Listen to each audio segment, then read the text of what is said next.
Assalamualaikum warahmatullahi wabarakatuh.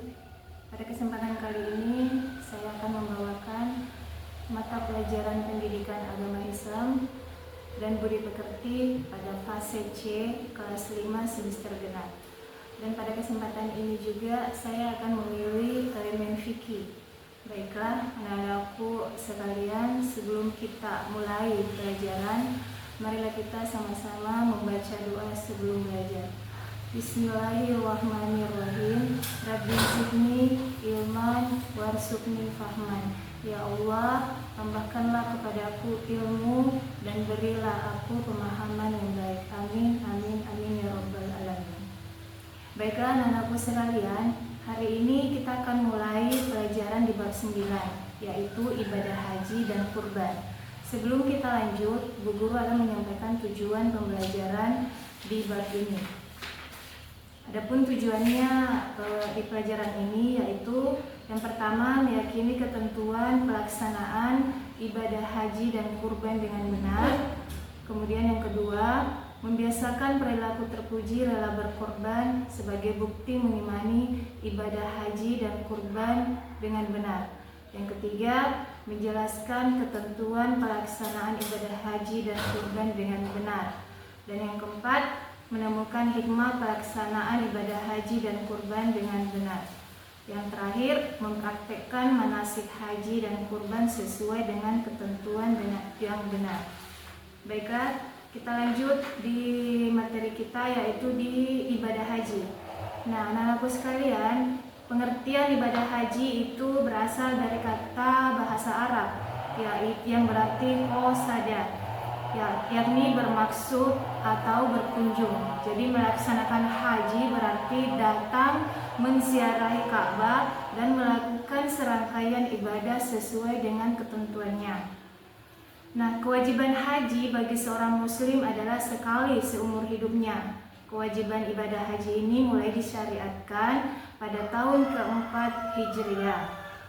Selanjutnya yang perlu dipahami dan diketahui dalam materi kita ini, yang pertama adalah syarat wajib haji.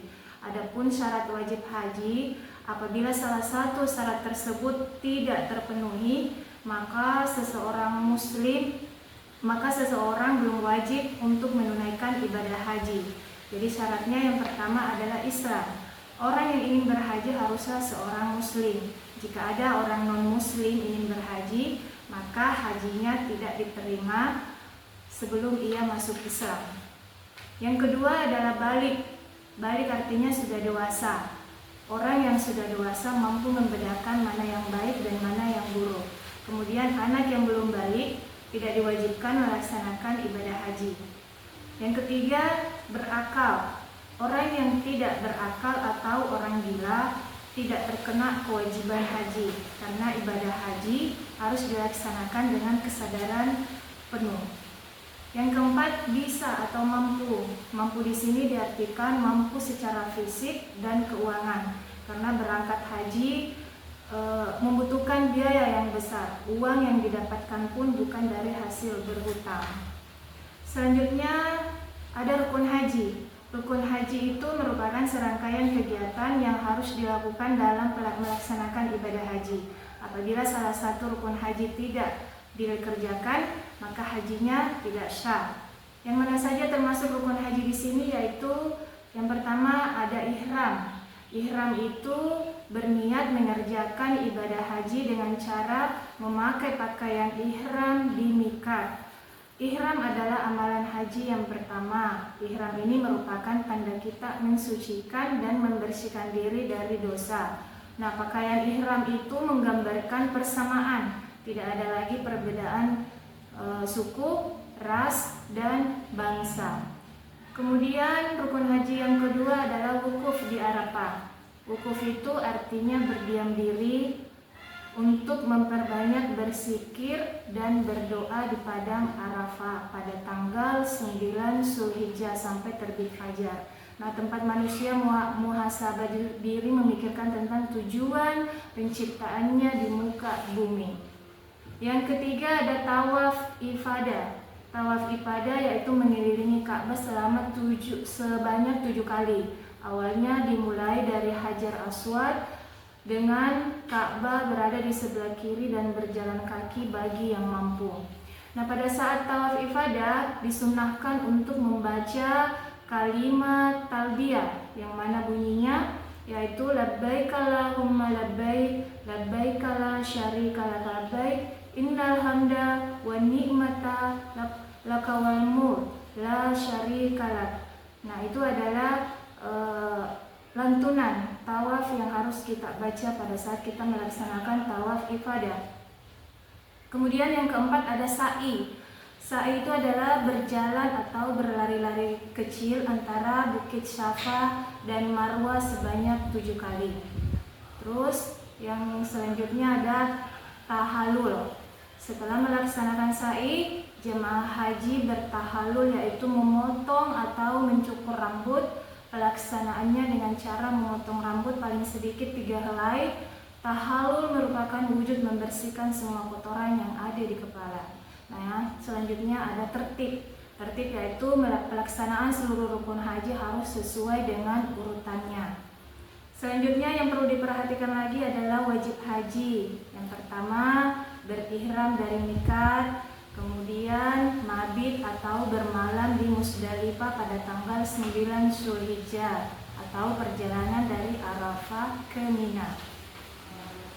Kemudian melontar jamrah Aqabah pada tanggal 10 Zulhijjah. Nah, melempar jamrah dilakukan dengan cara melempar kerikil sebanyak 7 butir secara berturut-turut sambil berucap Allahu Akbar, Allahumma ja'alhu hajjan mabruran wa zanban maghfuran. Nah, kerikil itu dilempar harus mengenai tugu dan masuk ke dalam jurang besar tempat jamrah. Ini dilakukan sebagai simbol melempar setan yang menggoda manusia. Kemudian mabit di Mina pada hari tasyrik. Hari tasyrik itu tanggal 11, 12, 13 Zulhijjah. Hukumnya sunnah. Ada juga melempar jamrah ula, wusta dan Aqabah pada hari tasyrik. Kemudian tawaf wada yaitu melakukan tawaf perpisahan pada saat meninggalkan kota Mekah. Yang selanjutnya meninggalkan perbuatan yang dilarang pada waktu ihram. Ada denda yang akan didapatkan oleh jemaah haji jika melanggar larangan yang telah ditetapkan. Denda yang didapatkan bergantung pada larangan apa yang dilanggar. Nah, yang perlu kita perhatikan kembali di sini di dalam materi kita yaitu ibadah haji, yaitu hikmah pelaksanaan ibadah haji. Nah, pelaksanaan ibadah haji itu mengandung banyak hikmah besar dalam kehidupan seorang muslim. Beberapa hikmah pelaksanaan haji adalah yang pertama, menjadikan hati ikhlas dan pemurah bagi sesama kaum muslimin. Yang kedua, ibadah haji menjadikan kita kembali fitrah. Yang ketiga, menumbuhkan jiwa pengorbanan. Yang keempat, meningkatkan semangat ibadah yang sempurna. Yang kelima, membangun persaudaraan Islamiyah di dunia. Nah, anak-anakku sekalian, itulah materi kita pada hari ini tentang ibadah haji. Dan Bu Guru berharap apa yang Bu Guru sampaikan pada hari ini bisa bermanfaat setibanya kembali ke rumah. Bu Guru akhiri dengan ucapan wabillahi taufiq wal hidayah. Wassalamualaikum warahmatullahi wabarakatuh.